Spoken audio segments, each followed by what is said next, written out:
ஆகமம் அதிகாரம் 32 வசனம் 1.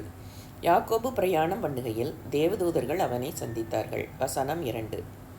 யாக்கோபு அவர்களை கண்டபோது இது தேவனுடைய சேனை என்று சொல்லி அந்த ஸ்தலத்திற்கு மக்னாயீம் என்று பெயரிட்டான்.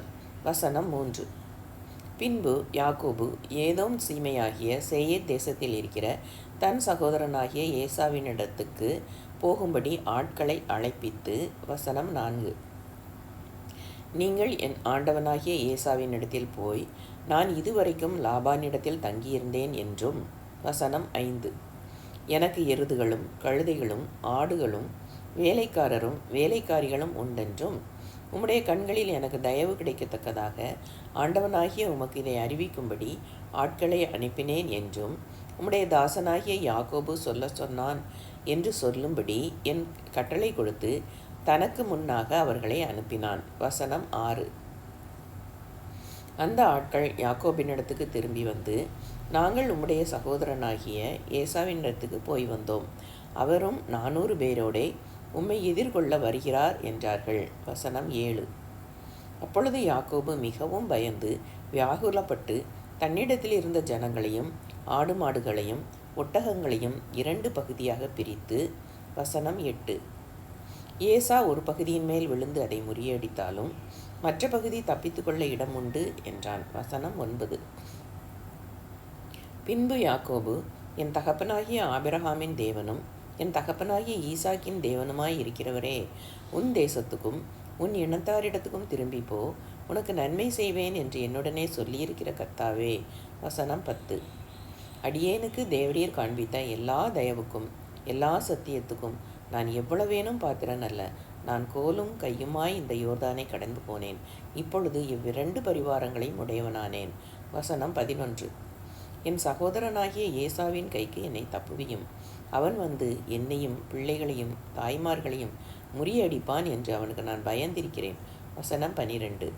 தேவரீரோ, நான் உனக்கு மெய்யாகவே நன்மை செய்து உன் சந்ததியை எண்ணி முடியாத கடற்கரை மணலைப் போல மிகவும் பெருக பண்ணுவேன் என்று சொன்னீரே என்றான். வசனம் 13.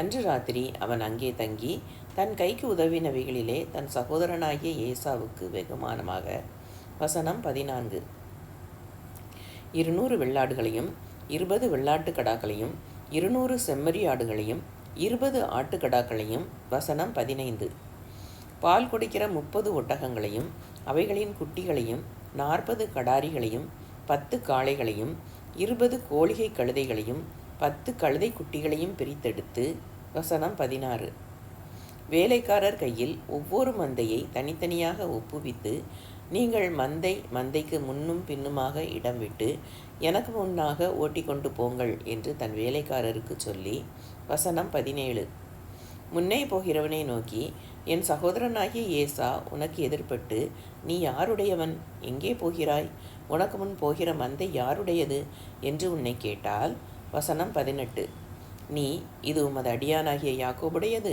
இது என் ஆண்டவனாகிய ஏசாவுக்கு அனுப்பப்படுகிற வெகுமதி, இதோ அவனும் எங்கள் பின்னே வருகிறான் என்று சொல் என்றான். வசனம் 19, 2ஆம் 3ஆம் வேலைக்காரனையும் மந்தைகளின் பின்னாலே போகிற அனைவரையும் நோக்கி, நீங்களும் ஏசாவை காணும்போது இந்த பிரகாரமாக அவனோடே சொல்லி, வசனம் 20, இதோ உமது அடியானாகிய யாக்கோபு எங்கள் பின்னாலே வருகிறான் என்றும் சொல்லுங்கள் என்று கட்டளையிட்டான்.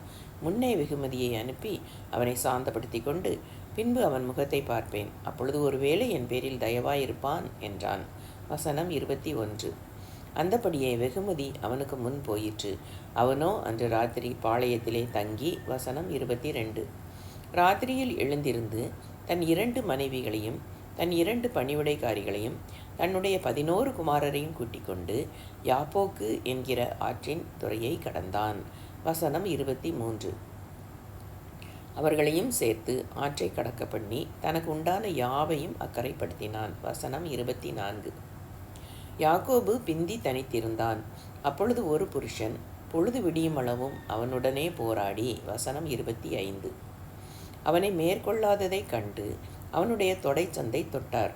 அதனால் அவருடனே போராடுகையில் யாக்கோபின் தொடை சுளுக்கிற்று. வசனம் 26, அவர், நான் போகட்டும், பொழுது விடுகிறது என்றார். அதற்கு அவன், நீர் என்னை ஆசீர்வதித்தால் ஒழிய உம்மை போகவிடேன் என்றான். வசனம் 27. அவர் உன் பேர் என்ன என்று கேட்டார். யாக்கோபு என்றான். வசனம் 28. அப்பொழுது அவர் உன் பேர் இனி யாக்கோபு என்னப்படாமல் இஸ்ரவேல் என்னப்படும், தேவனோடும் மனிதரோடும் போராடி மேற்கொண்டாயே என்றார். வசனம் 29. அப்பொழுது யாக்கோபு உம்முடைய நாமத்தை எனக்கு அறிவிக்க வேண்டும் என்று கேட்டான். அதற்கு அவர் நீ என் நாமத்தை கேட்பானேன் என்று சொல்லி அங்கே அவனை ஆசீர்வதித்தார். வசனம் 30. அப்பொழுது யாக்கோபு நான் தேவனை முகமுகமாய் கண்டேன், உயிர் தப்பி பிழைத்தேன் என்று சொல்லி அந்த ஸ்தலத்துக்கு பெனியேல் என்று பெயரிட்டான். வசனம் 31. அவன் பெனியேலை கடந்து போகையில் சூரியன் உதயமாயிற்று. அவன் தொடைச்சொலுக்கினாலே நொண்டி நொண்டி நடந்தான். வசனம் 32. அவர் யாக்கோபுடைய தொடைச்சந்து நரம்பை தொட்டபடியால் இஸ்ரவேல் புத்திரர் இந்நாள் வரைக்கும் தொடைச்சந்து நரம்பை புசிக்கிறதில்லை. அதிகாரம் 32 முற்றிற்று.